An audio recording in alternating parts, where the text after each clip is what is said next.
Doctors, I'm going to address this question to both of you. There have to be some safety issues with the mangosteen.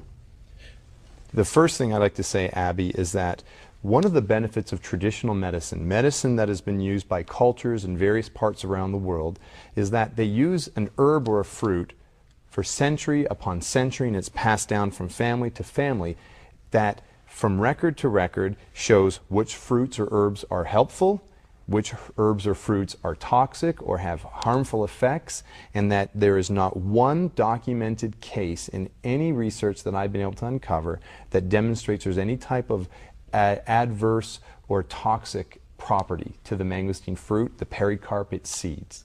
I slipped on one on a sidewalk when I was in New Zealand, and that's about the closest I've come to seeing damage. Now, people can have allergic reactions to this fruit just like they can to any other kind of fruit, but in the reported reactions, they've been restricted to cutaneous manifestations, nothing that is life-threatening.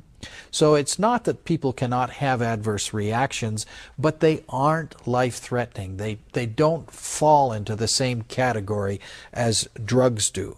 And, you know, you just have to wonder, why would you ever use a drug which has the potential for disaster when a mangosteen or a fruit or some other edible element that is in nature could possibly give you the same kind of an effect? That's the question I ask over and over. Right. And my dad used to tell me when I was a little kid growing up to trust in God but tie up your camels.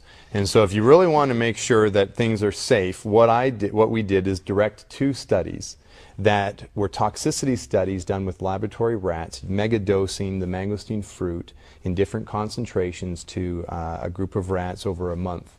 And in macroscopic and microscopic examination of the tissues of the rats, there was nothing that showed any type of pathological manifestation. The only change in behavior that was noted was that the rats were running out and sharing their mangosteen with friends.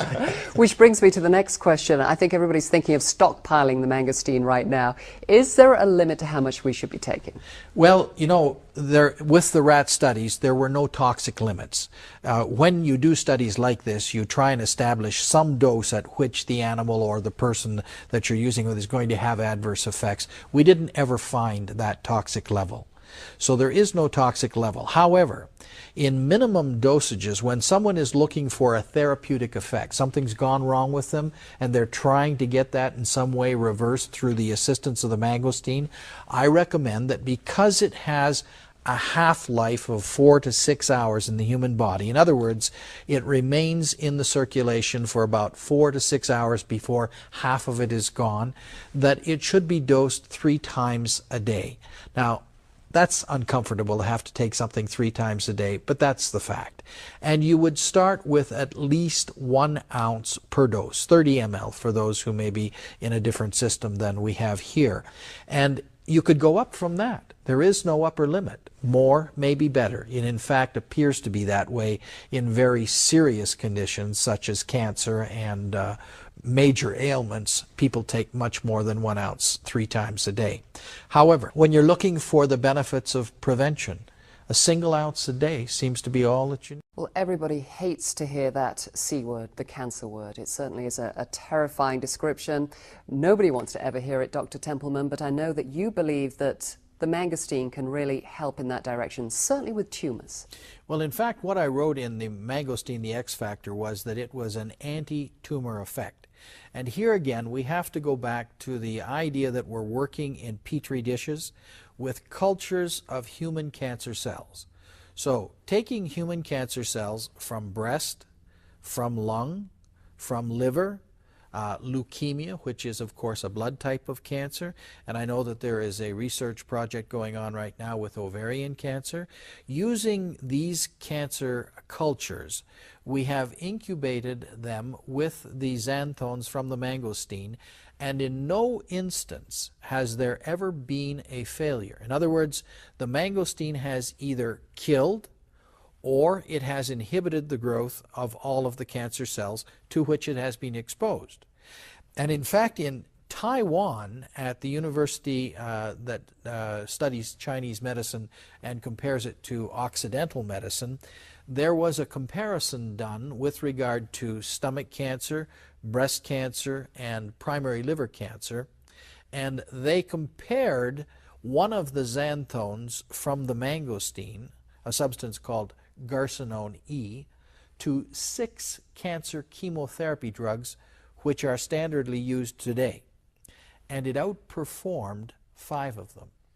Now, that may not impress a lot of people because it's in a petri dish, but I'll tell you, it impressed me, and I think it impressed the cancer cells. So I really do believe that there is reason to be optimistic about this in the use of cancer therapy. However, I would never recommend that anyone stop their standard cancer therapy, whether they're receiving chemotherapy or whether they're having radiation or any other type of cancer therapy, in favor of this. I would suggest that it be added to it, and that when some outcome comes, who cares who got the credit?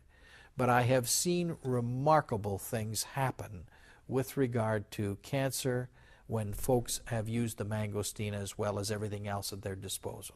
Doctor, I think you have everybody's attention now. Yeah, you mentioned that it was a scary word, the C word, the cancer word. I believe the reason why it's so scary is that you could ask any physician and find an oncologist, that's what they do for a living, and ask, what is a cure to cancer? There is none. And there is none.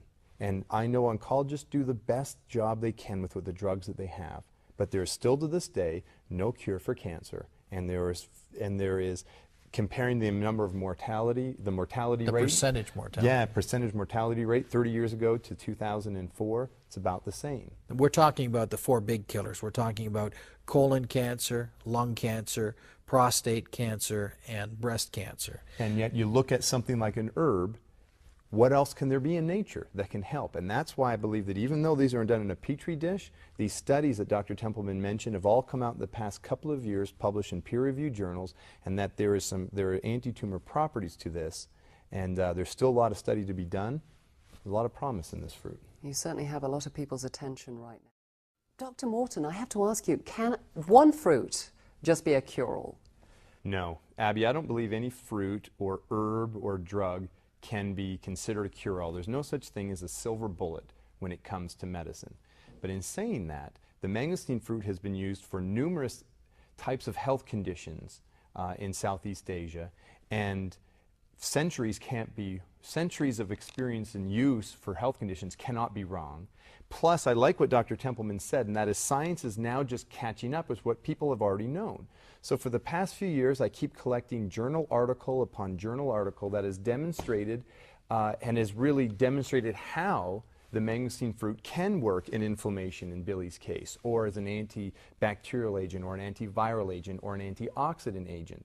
And so even though I don't believe science has all of the answers, the one thing science can do is to help provide evidence about why in this case, the mangosteen fruit has been used and is continued to be used as an anti-inflammatory or an antibacterial agent. And science is showing that, yes, it does do that, and this is how the mangosteen is doing that. So even though there's no such thing as a cure-all, there's a lot to back up the mangosteen fruit in the properties that it does have. It has many, many applications. Well, could you name 3 or 4 of the most important beneficial aspects of the mangosteen? Some of the papers have demonstrated antibacterial properties in helping to combat, and then I should mention this too, Abby, these are done in vitro, in a petri dish for H. pylori, salmonella, Staphylococcus, Staph aureus, and even up to the mycobacterium bacteria, which is TB. And in vitro has been demonstrated that the xanthones from the pericarp of the mangosteen fruit have been able to kill bacteria completely within a petri dish. And that's very important in dealing with bacteria, because if you have any of the bacteria that survive, you now have bacteria that can then be get a resistance to whatever agent you're using to kill them. And the mangosteen xanthones have killed them completely. Other properties have demonstrated, as I mentioned before, antioxidants are extremely potent in dealing in preventative medicine, which is something that Western medicine does not really deal with that well. How can you prevent health problems like atherosclerosis? And antioxidants have been demonstrated to be very good in combating or preventing atherosclerosis. Mangosteen's fantastic for that. A science article that came out of of Australia a few years back demonstrated that in vitro using human blood cell lines. And then I'd say the big one is anti-inflammatory. As Dr. Templeman had mentioned, the xanthones from the mangosteen pericarpet have been demonstrated to stop inflammation in animal models and in vitro models, and that has been going over for the past 3 decades. Research continually doing that. And the xanthones have been compared to the medicines that I can write prescriptions for. And literally, I don't think there's a medicine that I can write a prescription for as an anti-inflammatory that would be more potent than the mangosteen xanthones. Well, Dr. Templeman, how can it also help, because I believe it can, patients who suffer from arthritis? Well, David has talked a little bit about the anti-inflammatory effect of this, and arthritis in its beginning stages is certainly heavily based upon inflammation. Not only arthritis, but many other diseases. And when arthritis actually takes control of a joint, and if we were talking about a rheumatoid arthritis, that's where the body has turned against the material of the joint.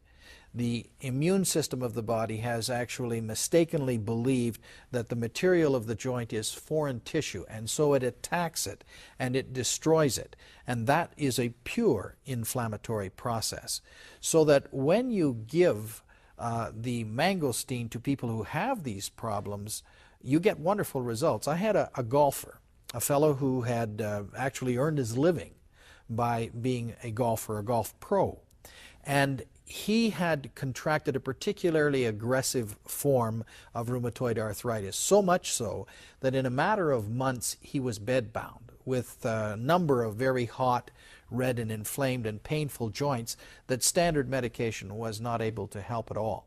He eventually got to the point where he was using a very powerful drug that is sometimes used as a chemotherapy agent called methotrexate.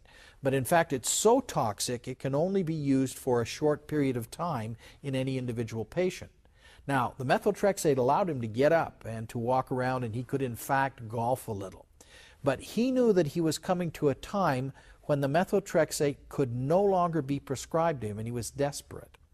I proposed the use of mangosteen, and I was a little bit hesitant because we were putting it up against methotrexate. But interestingly enough, when he dovetailed his use of methotrexate with the mangosteen preparation, in a matter of 3 to 4 weeks he was able to reduce his dosage and eventually stop the methotrexate, get out and be more pain-free than he ever had with any medication. So once again, in an arthritic case, and this is probably the most striking one, but I've heard of many stories since and had other patients, the mangosteen works better than many medications. Now, you know, doctor, some cynics would say, well, that's kind of like the placebo effect. Well, it is like the placebo effect, but as Dr. Morton was explaining, we have a number of animal studies, particularly when we're examining inflammation. And the placebo effect is very difficult to sort out from an animal study because it isn't the same as human communication, and particularly when you're talking about laboratory rats or guinea pigs. So while there is a possibility of placebo, but I'd point out that a placebo cure is a cure. So we don't need to necessarily go with a fine-toothed comb through every cure. A cure is a cure. And if it's from placebo, I'm not terribly worried as long as the patient is better. But this outstrips placebo. Placebo can be a maximum of 30%. This literally outstrips placebo. Many more people get better with this than could be explained with placebo. And I'd like to add to that too, Abby, is that even though usually science would go in an in vitro study in a petri dish, and then from that to an animal model in an in vivo study, and then to a human model, that's generally the progression that goes with studying an herb or a medicine. You can't take a guinea pig and have a guinea pig pretend that the inflammation goes away. It just goes away. So even though you can't say because it worked in a guinea pig, it's going to work exactly the same way in a human being, if the inflammation goes away in a guinea pig or a rat, they didn't pretend it or fake it. It happened. And so that happens even though you can't say placebo effect happened in an animal. Point well.